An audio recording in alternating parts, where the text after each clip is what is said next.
Hello everyone, welcome back to the channel. In this video I'm going to walk you through an easy guide on how to send Bitcoin on PayPal. So to get started with the guide, so the first thing to do, which is your step one, is to open the PayPal app and log in into your account, which is very important. Then from there, on step two, you have to go to crypto section.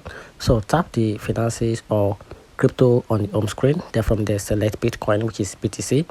Then on the step three, you have to send the Bitcoin. So to do this, tap send or transfer, then choose the send crypto to external wallet, then paste the recipient Bitcoin wallet address, which is very important. Then triple check it carefully to avoid error.